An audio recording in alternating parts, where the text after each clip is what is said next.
Hi Simon, this is Fabiana from Rio de Janeiro. I run a professional service firm in Rio. I find social media a waste of time, but now that I'm a freelancer, I kind of can't ignore it anymore. You seem to have fun with it. Can you give me some advice on how and where to start? Are social media a waste of time and can be creating massive amounts of content in social media be fun? I used to say social networking because I thought it was a waste of time. I changed my mind. We live in the age of leverage, and the currency is attention.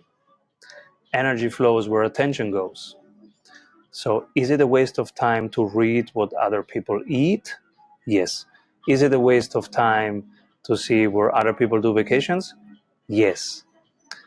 But what if instead of trying to reach more people, we would try to reach people more? I say age of leverage because it was never as easy and affordable as today to reach people more. If you have a phone, you own a publishing company, you own a distribution company, and you own a content creation company. There are no excuses anymore for not singing aloud the song you are capable of. But let me clarify, many people should not post anything because they have nothing to say. But if you have something to say, please say it. Share it, give it away. Love and knowledge are the two things that grow if you give them away. So if you have knowledge, give it away. You will have more, and somebody will be served by it. And this is where the magic happens. Now, myth busting number one, you don't need more than 1,000 fans to have a successful business. And I don't mean a job or a project, I mean a business. So a repeatable, trustable, income generating machine. And please forget the big numbers. When you post, don't think about the numbers, and especially do not think in the first couple of years of your daily or weekly posting that you need a big followership. You don't need it. You just need to reach people a little bit more every time. So it means becoming more you, becoming more unapologetically you, experimenting with what you have to say and the way you say it. If it is too hard to start for you, start with documenting instead of creating. So just document moments of your day. If you can afford it, pay a team of people to come with you and to extract the highlights of the day and to reuse them in different categories. We call it the pillar strategy. I can show you how we do it. And I would strongly recommend to study the social media channels that right now are emerging, so that people do not take seriously enough yet, but that could become the next Instagram, the next Facebook. So for me, the most interesting right now to study is TikTok. It used to be Musically, and it started just being a platform where people do playback songs. But it's becoming something that could be the next Instagram. So study it and learn the language, the nomenclature, the choreography of these social experiences that are created there. Search for the hashtags of your industry, of your field. So if you're a dentist, do hashtag dentist and see what people are doing there and what works. See which experience are being created and check if your audience can be served by it. So the question is, your audience, the people you are serving, could they generate some insight or could they solve some problems, or could they generate some form of motivation or momentum if they see it? And could it help them connect to fellow people with the same problem and to help each other generate solutions? So I would strongly recommend to study, of course, Instagram and Facebook, but especially the emerging ones, TikTok. And also what I see that can be leveraged more is LinkedIn. There will be LinkedIn Live coming soon.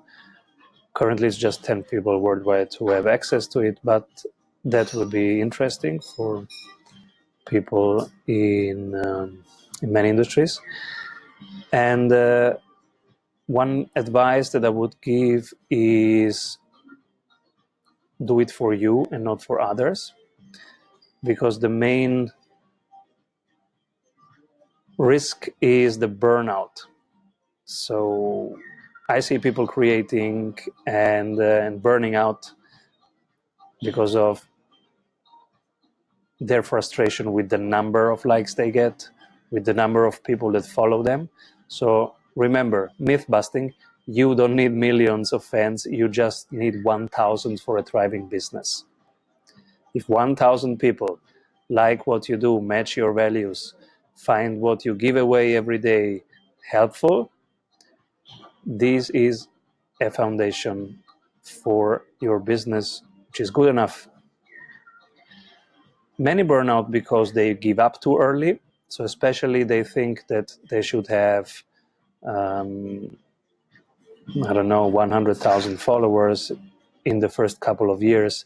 This is not a realistic expectations. In the first couple of years, do not expect to have more than 100 followers. It's not even important. The important thing is, again, not to reach more people, is to reach people more. So if it's 30 people who are listening to your podcast, if it's 50 people who are reading your email services, yes, I say email services and not newsletters, because newsletters should be forbidden, right? And are a waste of time of the people who write it and of the people who read it. And they just interrupt people with nonsense. But an email service is something that you write on a regular basis for people who really are waiting for it, who want to read it, who are expecting it. These are the people who, if you would stop writing, they would write you an email and say, hey, where's the email service this week? I need it, Simon. I need it for insight. I need it for motivation. I need it to solve this problem. So that's what I mean by email service. That's when you write with the intention of sharing something. And of course, 90% is you delivering value. And in the 10%, you can promote your products and services. That's completely fine, especially at the very end of every article, at the very end of you giving away 6, 7, 8 generous things. Then the 9th step is very appropriate and okay. And to say, and by the way, I built this, maybe it's helpful for you if you want to try it, this is where you can try it. But be careful, self-care is very important. Do not give up too early. Do not have these expectations of having thousands of followers in the first years. And do not give away from a place of scarcity, just give away from a place of abundance. This means you can give love and knowledge if you have more than you need, but you cannot give if you have less than you need. That's important. And also in life, give from a place of abundance. So first, make sure you have enough knowledge so that you have the feeling that you have much more knowledge than you can use today. So now give it away. But if you have the feeling this is basically everything you know on that topic and it is limited, then don't give it away. It's too early. And the last thing I can tell you is create an SOP, a standard operating procedure that helps you and your team have a flow of content creation where you create a thing once, but you can use it many times. That's where we talk automation. That's where we talk reusing evergreen content.